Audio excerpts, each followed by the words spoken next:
Hello everyone, welcome back to the rule of law. आज का जो हमारा टॉपिक होने वाला है हमारे जनरल एक्सेप्शंस के ऊपर। हमने पिछले सेक्शन में 90 में कंसेंट की बात कर रहे थे। तो जब मैंने आपको उसमें कंसेंट का बेस समझाया, उसके बाद मैंने आपको बताया था कि कंसेंट की हम बात करेंगे आगे जाके 87 से। तो उसी को आज हम स्टार्ट करने वाले हैं। तो देखिए, जब हम सेक्शन 87 की बात करते हैं, यहाँ पर 87 जो हमारी इंटेंशन की बात बोलता है, कंसेंट की बात बोलता है, उसमें हमारा एक इंपॉर्टेंट बात यह आती है कि जो हमारी कंसेंट है वो अबव द 18 ईयर्स की यहां पर बात करता है। 90 में मैंने कितनी बात करी थी? 12 ईयर्स की। और 87 में कितनी बात कर रहा हूं? 18 की।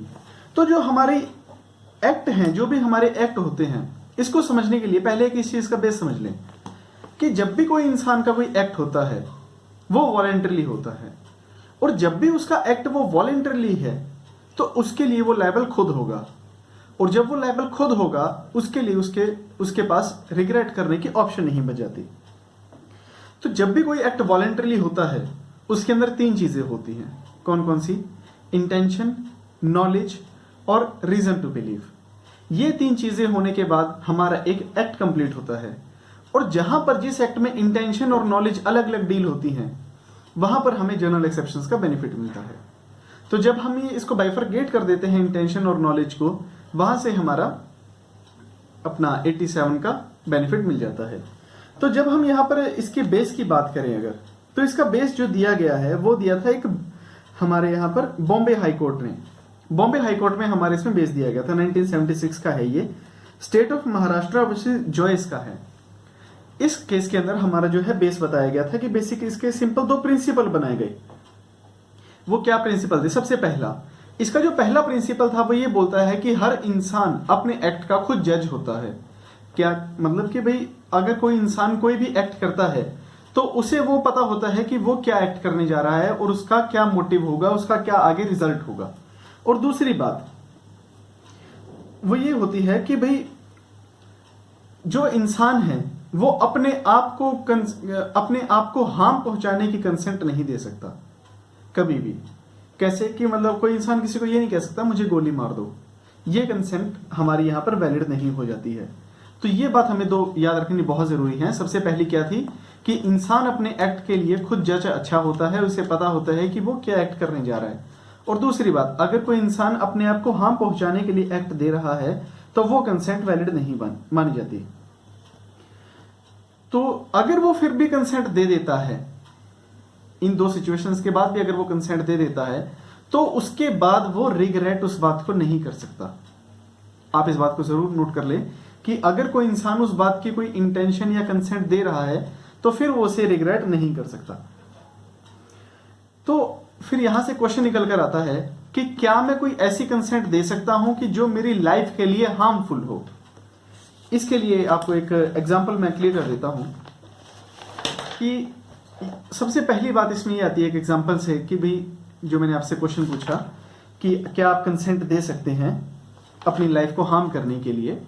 तो एक, जैसे कि मैंने प्रीवियस वीडियोस में बताया था कि एक हस्बैंड एंड वाइफ शादी के बाद घूमने के लिए जा रहे हैं और गाड़ी में आग लग गई। हस्बैंड तो बचकर निकल गया लेकिन वाइफ जल रही थी।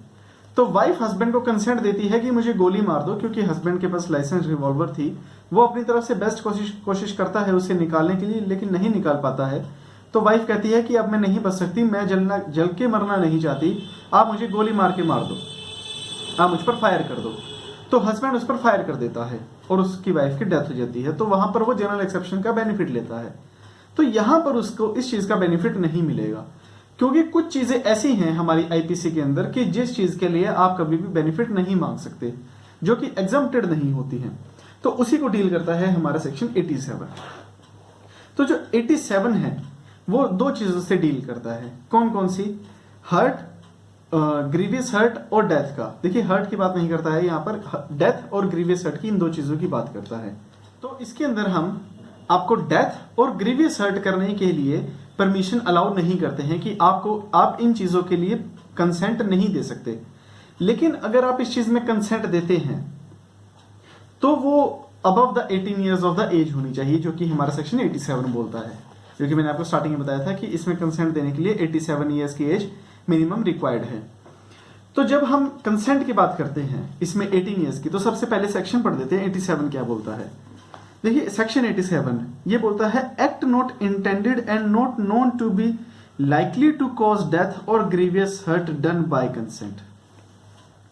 हेडिंग आप दोबारा पढ़ लें इसको, act not intended and not known to be likely to cause death और grievous hurt done by consent, ये हेडिंग है इसकी।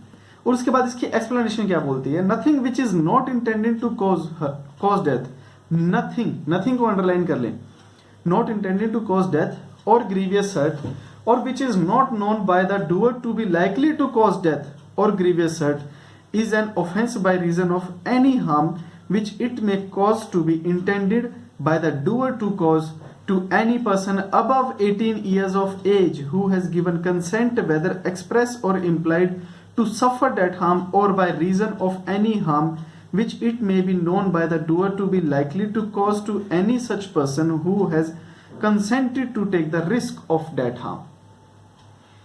इतना बड़ा मैंने एक्सप्लेनेशन पढ़ा, आपने मेरे साथ साथ ही रीड किया बेयर एक्ट में। इतना पढ़ने के बाद हमें यह समझ आता है इसमें बेयर एक्ट की डेफिनेशन में कि जब भी हम कोई कंसेंट दे रहे हैं तो अगर वो कंसेंट ऐसी है कि जो ग्रीवियस हर्ट और डेथ की है, आपने उसको कंसेंट को दे दिया तो वो दूसरा पर्सन उस चीज के लिए लायबल नहीं होगा। इसका एक एग्जांपल लेते हैं इसको अब समझने के लिए। इसका एग्जांपल ये आता है कि जब कोई बॉक्सिंग में लड़ने के लिए जाते हैं दो पर्सन, वो दोनों अपनी कंसेंट देते हैं एक हार्म पहुंचने के लिए, तो वहां पर वो कोई भी पर्सन उस चीज के लिए लायबल नहीं रह जाता। तो इसका हमारे पास एक केस है, पुराना केस आर वर्सेस टुंडा का। आर वर्सेस टुंडा का क्या है कि इसमें दो पहलवान थे। दो पहलवानों ने क्या किया, एक ने उसे खाने पर बुलाया, एक ने दूसरे पहलवान को खाने पर बुला लिया। तो खाना आने से पहले उन्होंने क्या डिसाइड किया कि चलो खाड़े में दो दाव लगा ले। वो बैठ के पढ़ाई की बात तो करेंगे नहीं, पहलवान है, अपने खेल कूद की बात करेंगे, अपनी कुश्ती की बात करेंगे। तो जैसे ही उन्होंने अपनी आपस में कंसेंट दी कि हम दाव लगा लेते हैं, और उसने जैसे ही दूसरे पर दाव लगाया, उस पर्सन की डेथ हो गई, उसकी गर्दन मुड़ गई। तो एट द स्पॉट उसकी डेथ होने की वजह से उसे वहां पर उस चीज का बेनिफिट दिया गया कि दोनों की वहां पर कंसेंट थी उस गेम के अंदर। तो जो उस पर्सन था, जो पहलवान जिसने उसका एक तरीके से डेथ की है, तो वहां पर वो पर्सन उसका लायबल नहीं होगा वो डेथ के लिए। वहां पर उसे जनरल एक्सेप्शंस का यहां पर 87 का बेनिफिट दे दिया जाएगा, क्योंकि दोनों की कंसेंट जो थी अबव 18 थे वो। देखिए यहां पर अबव 18 और 12, इन दो बातों के बड़ी इंपॉर्टेंस है। ये अब मैं आपको समझाता हूं इसका क्या इंपॉर्टेंस है। जो कंसेंट 18 ईयर्स की मैं बात कर रहा हूं, वो 18 ईयर्स इसलिए मिनिमम रखी गई है क्योंकि आप जो कंसेंट दे रहे हैं वो एक हार्म के लिए दे रहे हैं, ना कि किसी और एक्ट के लिए। कोई नॉर्मल चीज के लिए अगर हम कंसेंट देते हैं तो उसके लिए 90 में 12 ईयर्स बताई गई है, उसकी भी एक्सप्लेनेशन मैं आपको प्रीवियस वीडियो में डिटेल में दे चुका हूं। लेकिन जो 87 है ये हमारी बहुत ही बड़ी बात कर देता है, जो कि हमारी ग्रीवियस हर्ट और डेथ तक की बात कर जाता है। तो उसके लिए जब भी कोई कंसेंट जाती है तो उसके लिए एज मिनिमम 18 ईयर्स होनी जरूरी है, ना कि 12 ईयर्स। तो इसीलिए हमारा यहाँ पर 18 ईयर्स की जो एज है वो बहुत इंपॉर्टेंट निकलती है। तो देखिएगा जब भी हमारी इसका एक और एग्जांपल मैं आपको बताता हूँ। एग्जांपल ये है इसका कि जैसे कि क्रिकेट में जब आप मैच देखने जाते हैं तो वहां पर जब आप स्टेडियम की टिकट परचेज कर लेते हैं तो वहां पर आपने इंप्लाइड कंसेंट आपकी आ जाती है कि अगर वहां पर बॉल आपको कोई लगती है या कोई और हार्म होता है तो उसके लिए वो जो एसोसिएशन है वहां की वो लायबल नहीं होगी। आपने वहां पर कंसेंट दी है कि मैं उसको हार्म को बियर करूंगा, ये मेरी कंसेंट है। तो वहां से आप उन पर केस नहीं कर सकते कि इन्होंने मुझे हर्ट पहुंचाया है, बॉल लगी तो उसकी प्लेयर की मिस्टेक है। तो वहां से उनको ये बेनिफिट 87 का मिल जाता है। उसके बाद हम बात करते हैं यहां पर एक इलस्ट्रेशन की। इलस्ट्रेशन यहां पर बहुत इंपॉर्टेंट है, इलस्ट्रेशन जरूर सुनिएगा, बहुत ध्यान से समझिएगा इसको कि इसमें क्या क्या वर्ड यूज किए गए हैं, उसी से आपको ये सेक्शन प्रॉपरली क्लियर हो जाएगा।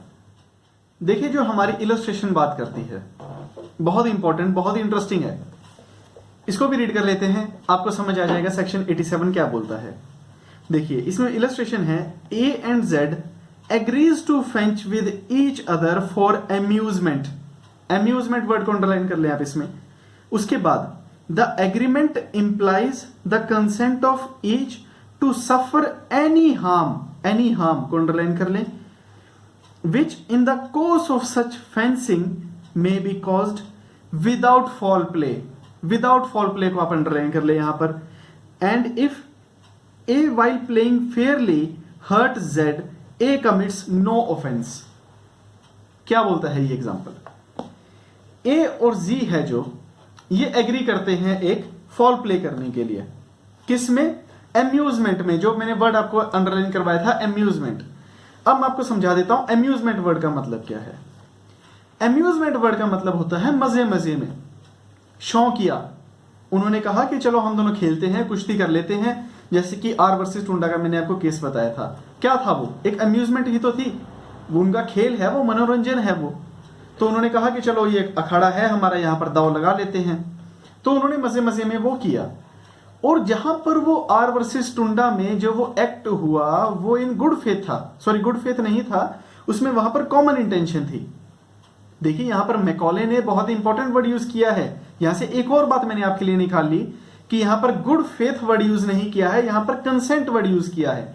क्योंकि गुड फेथ के अंदर बहुत सारी बातें खुलती हैं, बहुत ज्यादा बाइफर्गेशन आ जाती है गुड फेथ के अंदर।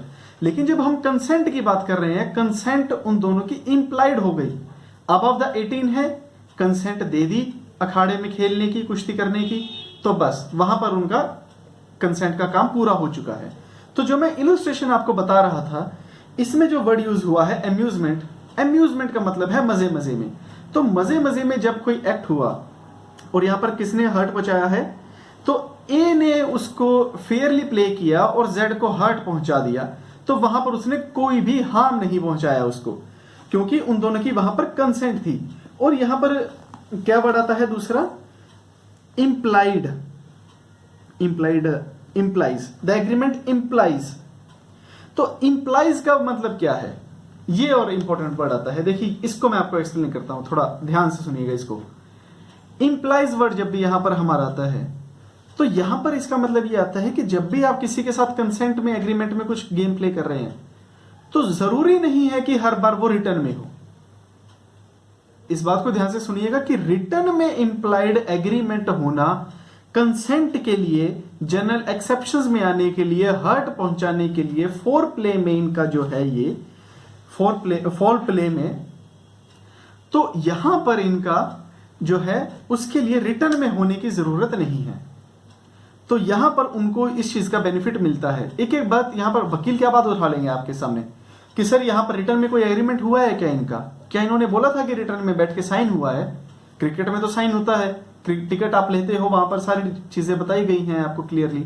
लेकिन जब ये आर वर्सेस टुंडा का था, तो इन्होंने बैठ के क्या पहले एग्रीमेंट बनाया, इन्होंने क्या एग्रीमेंट साइन किया था कि भाई हम ये खेलने जा रहे हैं, अगर ऐसा ऐसा कुछ एक्ट होता है तो ये लायबल नहीं होगा, फलाना फलाना, कुछ भी नहीं था, वर्बल ही था। तो डेट मीन्स वो कंप्लीट वहां पर एग्रीमेंट हो चुका है। तो यहां से हमारी एक इंपॉर्टेंट बात निकल कर आती है कि रिटर्न में होना जरूरी नहीं है, और वहां पर जो ए ने जी को इन प्लेइंग फेयरली जो हर्ट पहुंचाया है उसके लिए वो लायबल नहीं होगा। यहां पर एक फिर इससे एक क्वेश्चन अराइज होता है इस सिचुएशन से, जो कि हमारे एक गेम ऑफ रूले के रशियन रूल है। गेम ऑफ रूले गेम है, जैसे कि पिस्टल के अंदर एक ही गोली डालते हैं और वो घुमा देते हैं, पिक्चर्स के अंदर दिखाते हैं, वो घुमा देते हैं उसको और बंद कर देते हैं और कहते हैं कि चल लगा, खेलते हैं इसे हम। तो वो शूट करता है, नहीं होता है, तो जिसको लग जाता है वो मर जाता है। तो क्या ये गेम भी इसमें एग्जम्प्टेड है क्या? दोनों ने कंसेंट दी है अपनी। इसके लिए हमारा एक इंपॉर्टेंट ये हमारे पास कैनिफ का 1840 का और मर्फी का 1883 का इंग्लिश लॉ का है कि यहां पर यह बताया गया था कि जो ये गेम्स हैं इनका यहां पर बेनिफिट नहीं दिया जाएगा, कि जो हमारे यहां पर रूले का गेम है, गेम ऑफ रूले है, उसको हम यहां पर सेक्शन 87 के अंदर जनरल एक्सेप्शंस का बेनिफिट नहीं देते हैं। तो बेसिकली ये बात बताने का मेरा रीजन ये था कि ताकि आपको ये बात समझ आ जाए कि जो मैं ये बता रहा हूं आपको, ऐसा नहीं है कि हर सिचुएशन में आपको बेनिफिट मिलेगा। वो case to case, situation to situation bifurcate करेगा कि आपको किस सिचुएशन के अंदर बेनिफिट मिलेगा, किस सिचुएशन के अंदर नहीं मिलेगा। तो यहाँ से गाइज हमारा सेक्शन 87 है वो कंप्लीट हो जाता है। तो आई होप कि जो मैंने आपको डिटेल इतनी बताई है 87 की एक एक वर्ड की, ये आपको क्लियर हो गई होगी, समझ आई है। तो इस वीडियो को लाइक जरूर कीजिएगा, नहीं है तो चैनल को सब्सक्राइब कर लीजिएगा और अपनी फैमिली और फ्रेंड के साथ शेयर जरूर कीजिएगा। Thank you so much, bye bye, take care, सत्यमेव जयते।